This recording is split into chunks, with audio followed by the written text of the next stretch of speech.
नमस्कार मित्रांनो, एके ऑल कंटेंटमध्ये तुमचे मनापासून स्वागत. मित्रांनो, महादेव ज्यांना आपण महाकाल, त्रिलोकीनाथ आणि देवांचे देव म्हणतो. पण तुम्ही कधी विचार केलाय का की संपूर्ण जगाला भयभीत करणारा विषारी नाग महादेवांच्या गळ्यात एखाद्या सुंदर अलंकारासारखा कसा शोभून दिसतो? ही फक्त एका सापाची आणि महादेवाची गोष्ट नाही. ही कथा आहे अहंकाराची, पश्चातापाची, समुद्राच्या मंथनातून निघालेल्या हलाहल विषाची आणि महादेवांच्या असीम करुणेची. कथा पूर्ण ऐका, कारण अपूर्ण ज्ञान दुःखाचे कारण ठरते. चला तर मग सुरू करूया आजची ही ज्ञानवर्धक कथा. खूप वर्षापूर्वीची गोष्ट आहे. पाताळ लोकात नागराज वासुकीचे राज्य होते. वासुकी हा महर्षी कश्यप आणि कद्रू यांचा पुत्र. तो अत्यंत बलशाली, हजारो योजने लांब आणि फण्यावर तेजस्वी मणी धारण करणारा नागराज होता. जेव्हा तो फुत्कारायचा तेव्हा देवही थरथर कापायचे. पण या अफाट शक्तीमुळे वासुकीच्या मनात एक विषारी अहंकार निर्माण झाला. त्याला वाटू लागले, माझ्यासमोर देव झुकतात, मग मी कोणासमोर का झुकावे? अगदी महादेवांसमोरही नाही. एक दिवस भगवान विष्णूचे आसन असणारे विनम्र शेषनाग वासुकीच्या दरबारात आले. शेषनाग म्हणाले, वासुकी, तुझी शक्ती अफाट आहे, पण शक्ती तेव्हा शोभून दिसते जेव्हा ती ईश्वराच्या चरणी लीन होते. तू महादेवांची आराधना कर. हे ऐकून अहंकारी वासुकी हसला आणि म्हणाला, शेष, तू विष्णूचा सेवक आहेस म्हणून दास्यत्वाची भाषा करतोस. मी वासुकी आहे.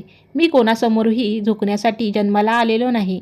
शेषनाग दुःखी मनाने निघून गेले. वासुकी आपल्या घमंडात आणखीन बुडत गेला.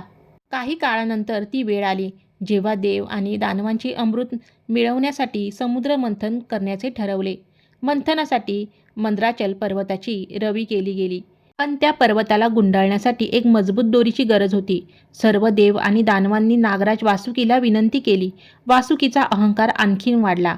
तो विचार करू लागला, माझ्याशिवाय हे महान कार्य शक्यच नाही, म्हणजे मी देवांपेक्षाही श्रेष्ठ आहे. त्याने अटी घातल्या आणि देवांनी त्या मान्य केल्या. वासुकी मंद्राचल पर्वताभोवती गुंडाळला गेला. एका बाजूला देव आणि दुसऱ्या बाजूला दानव त्याला ओढू लागले. मंथन सुरू झाले. पर्वताच्या प्रचंड घर्षणाने वासुकीची त्वचा जळू लागली. शरीराचे तुकडे पडण्यासारख्या असह्य वेदना होऊ लागल्या. त्याच्या फण्यातून विष वाहू लागले. समुद्रातून अनेक रत्न बाहेर आली, पण त्यासोबतच आले एक भयंकर संकट, हलाहल विष. त्या विषाच्या भयंकर ज्वाळांनी संपूर्ण ब्रह्मांड जळू लागले. देव, दानव, मानव सगळे रक्षण करा म्हणून महादेव महादेव असा जप करू लागले. सृष्टीचा विनाश रोखण्यासाठी महादेव कैलासावरून आले. त्यांनी ते भयंकर हलाहल विष हातावर घेतले आणि क्षणाचाही विचार न करता प्राशन केले. पण ते विष पोटात गेले असते तर ब्रह्मांड नष्ट झाले असते, म्हणून महादेवांनी ते विष आपल्या कंठात रोखून धरले. विषाच्या प्रभावामुळे महादेवांचा गळा निळा पडला आणि ते नीळकंठ म्हणून ओळखले जातात. हे सर्व दृश्य वासुकी उघड्या डोळ्यांनी पाहत होता. तो मनात विचार करू लागला, मी माझ्या शक्तीच्या फुशारकी मारत होतो, स्वार्थासाठी अटी घालत होतो आणि या महादेवांनी संपूर्ण जगाला वाचवण्यासाठी स्वतः विषाची जळजळ सहन केली. वासुकीचा अहंकार एका क्षणात चकनाचूर झाला. समुद्र मंथन संपताच वासुकी जखमांनी व्यापलेल्या शरीराने रडत रडत कैलासाच्या दिशेने निघाला. कैलासात पोहोचून तो महादेवांच्या चरणी कोसळला. अश्रू ढाळत वासुकी म्हणाला, हे महादेव, मी पापी आहे. मी माझ्या अहंकारात आंधळा झालो होतो. मी तुमच्या चरणी क्षमा मागायला आलो आहे. मला शिक्षेची पर्वा नाही, पण मला तुमच्या चरणाची धूळ मिळू द्या. महादेवांनी आपले डोळे उघडले. त्याच्या चेहऱ्यावर एका पापाचे वात्सल्य भाव होते. महादेव अत्यंत प्रेमाने म्हणाले, वासुकी उठ. जो व्यक्ती आपल्या अहंकार सोडून पश्चातापाचे अश्रू घेऊन माझ्याकडे येतो त्याला मी कधीच दूर लोटत नाही. तुझा पश्चातापच तुझी मुक्ती आहे. आणि मग महादेवांनी एक अद्भुत चमत्कार केला.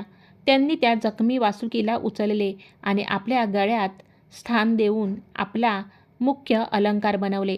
तर मित्रांनो, पौराणिक कथानुसार महादेवांच्या गळ्यात सापाचे असणे हे केवळ एका प्रसंगाचे रूपक नाही, तर हा एक मोठा आध्यात्मिक संदेश आहे.